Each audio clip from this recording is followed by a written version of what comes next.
Hi, this is Grace chatting, and I'm the founder of Relationship Academy, and I just want to welcome you today. We're going to look at relationship mastery, and we're going to look at the shift from being single to being a couple.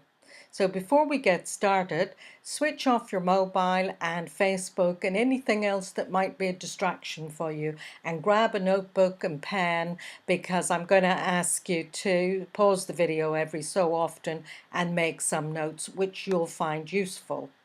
So one of the questions that people often ask when they meet somebody and they've been dating, they say, well, how do I know if this someone is right for me? So have a look at this lovely apartment block and this car. What do they have in common? Well, what they have in common is that people choose homes, they have a home to live in, and they drive cars. And they usually know what make and model of car they want. And as far as a place to live is concerned, if they're going to buy an apartment or a house, they usually know what location they want to live in. They know whether they want 2 bedrooms, 3 bedrooms, 4 bedrooms, and they have a rough idea of what kind of place they want.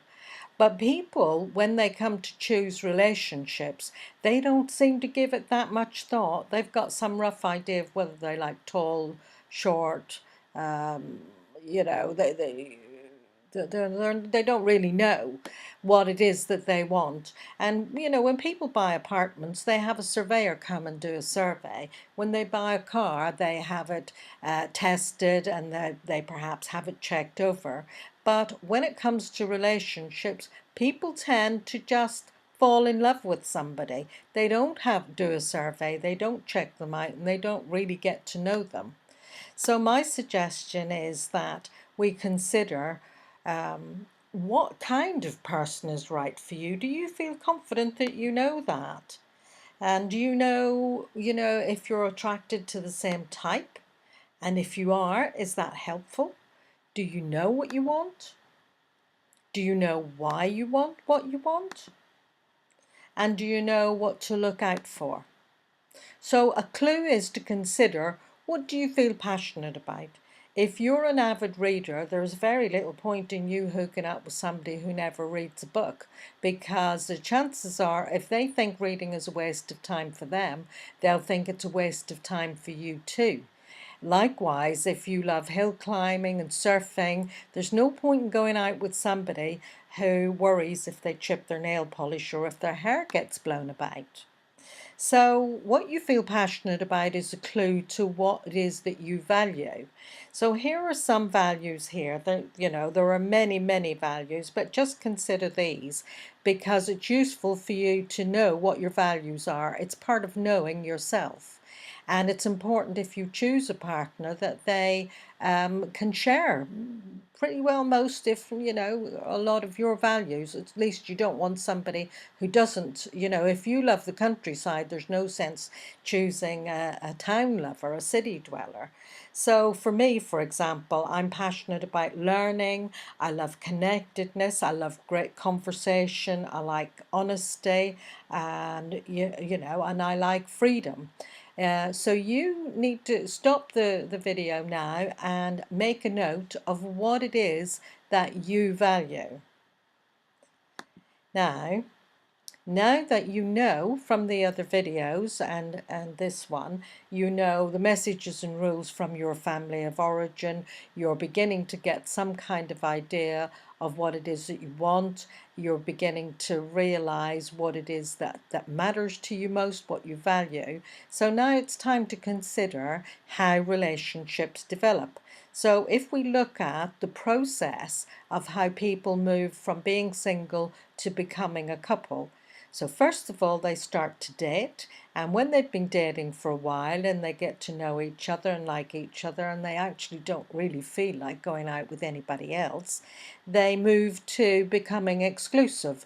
And usually in healthy relationships, they discuss that and they make a decision together that they're not going to be going out with other people, that they are going to just see each other. And often that includes a discussion and conversation about their views on fidelity and infidelity and faithfulness and all of those things. So they're clear where they stand with each other.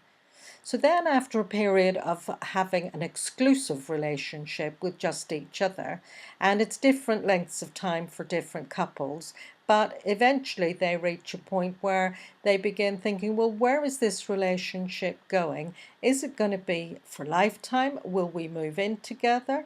Will we marry? Will we have a family together?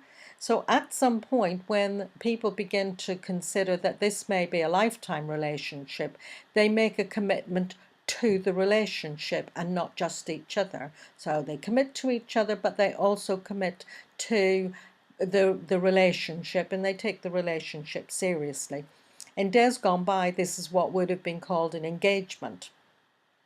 So that period of commitment or engagement goes on for a time, and when they've got to know each other even better, and they consider whether they do want to set up home together or perhaps marry and have a family together. So then they move to moving in together and or getting married and then moving in.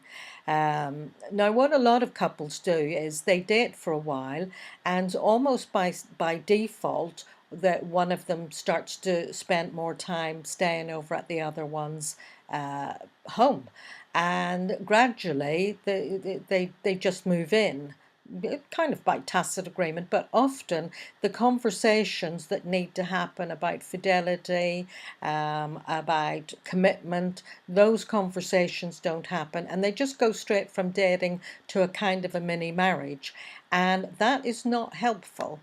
So it's useful for people before they do that and find themselves living with somebody to consider, well, what is it that you want? What kind of person do you like? What characteristics do you like and dislike about somebody? What kind of person brings out the best in you? So stop and think about, and stop the video and write down a profile of what is it that you want in a partner. Do you want to, think about what age range, what status, what lifestyle you want them to be having. Do you want them to be debt free? Do you want them to be addiction free? Do you want them to be sociable? Do you want them to be professionals? Do you want them to be employed? Is it okay if they're unemployed? Is it okay if they're smokers? So think about all these things that you want and what kind of a person you want, because do you know what? Psychopaths can be very, very charming when you first meet them. And you need to be very clear what it is that you want and how you're going to find out what kind of person it is.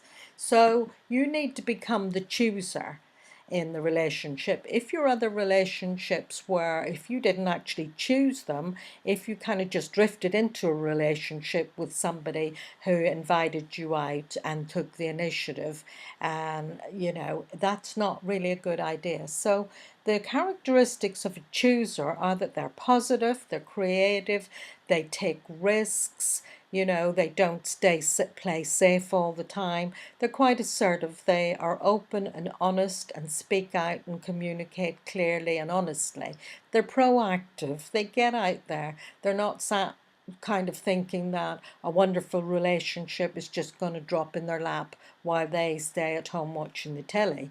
They have vision about what kind of relationship they want and how they want that relationship to proceed.